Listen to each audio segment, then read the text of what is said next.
And a major shift in power dynamics at Korea's National Assembly. Members of a splinter conservative bloc defects to the party they initially moved out of, enabling the opposition to have a greater say and pose a challenge to the government and the ruling party. Our Kim Min-ji has the latest from the domestic political arena. 9 lawmakers from the minor conservative Bareun Party have decided to defect to the main opposition Liberty Korea Party. It's time for the Conservative bloc to counter the Moon Jae-in administration's poor management of state affairs. We have to start by uniting the conservative powers. The lawmakers plan to kickstart procedures to join the main opposition party later this week. The party's floor leader and acting chair Joo Ho-young, however, will wait to join them until after the Bareun Party's leadership convention slated for next Monday. The decision to leave came despite last-minute efforts among party lawmakers on Sunday to narrow their differences over the issue, which proved fruitless.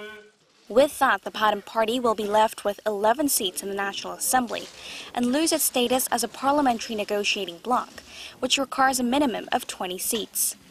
The party was launched 10 months ago in January, splintering from the Liberty Korea Party after the power abuse scandal that tainted the conservative bloc's image. It's faced numerous headwinds. After starting off with 33 lawmakers, 13 defected to the main opposition party just ahead of the May presidential election.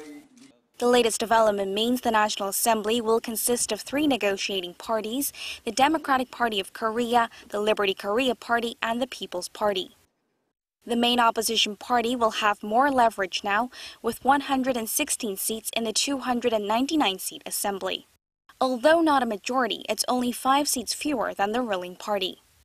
It now remains to be seen whether the lawmakers left behind in the Bareun Party will go on as a minority bloc, or whether some will form an alliance with the center-left People's Party, as both parties have announced plans to cooperate on policy.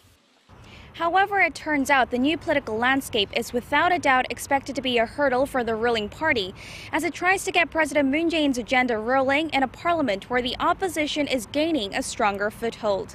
Kim Min-ji, Arirang News.